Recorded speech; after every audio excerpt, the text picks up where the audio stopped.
I just want to help people. My name is Justin, and this is Witness Wednesday.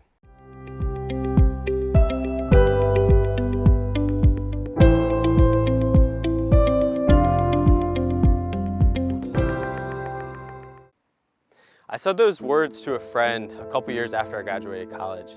I was feeling very stagnant in my career, and I was living a very self-centered life without actually recognizing it. Sin after sin started to compile on my life until I hit a point where I asked myself, how did I get here? I came across a magazine about Morgan Wooten, the famous high school basketball coach, and he stressed 4 things. It was God number 1, family 2, school 3, and basketball 4. The most famous high school basketball coach, and basketball was number 4 on his priorities, and God was number 1. Hit me like a ton of bricks, recognizing that God hadn't been number 1 in my life. After looking at that, I went upstairs and I opened the Bible for the first time in years. I came across a passage that talked about joy and peace, and I said, that is all I am looking for. So I started opening my heart up and actually praying and talking to the Lord. And he gently told me to end a relationship that I was in. I didn't know where that was going, but I did. And the next day I was driving home and I was saying, I just want a family. I just want to be a man. I just want responsibility. And that's when my whole life changed. I heard God audibly say, I want you to be a priest.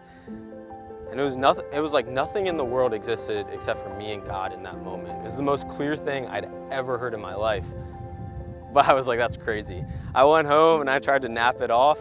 I woke up 15 minutes later and it was the most real thing I'd ever experienced. I knew in that moment that everything the Catholic Church taught was true, which meant I had to cut a lot of things out of my life. And cutting a lot of things out of my life, that means I had to go through the weeds to get down to the fresh flowing water that I knew was there, but I had to go through all the junk to get there. I wasn't ready to enter seminary yet, so I prayed about what I should do next, and the word missionary came on my heart. I remember Googling it and coming across Spiritus, and taking the leap of faith to go out to Wisconsin and join Spiritus.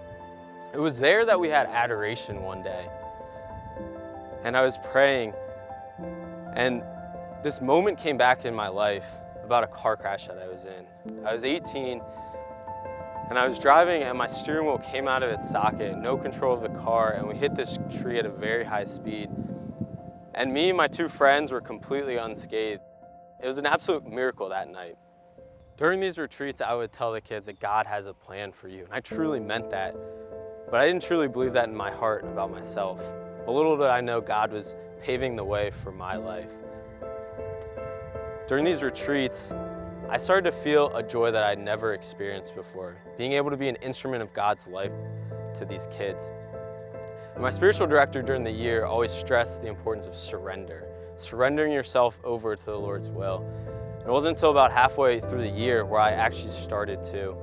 And I started to feel God's love start pouring through my heart.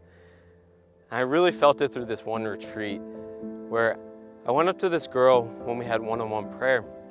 And I said, can I pray for you? And she said no. And I just sat next to her for 10 minutes.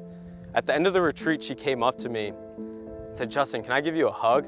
I was like, yeah, of course. She ran up to me, gave me the biggest hug and said, thank you so much for today. In that moment, my heart absolutely melted. And I said, Lord, I'm all in. I want to follow you wherever you're leading me to go. And I want to do your will. God's will is better than anything that we can draw up on our own, but we have to be open to it. We have to be willing to surrender our hearts to Him. And He's got a beautiful plan for you and for myself.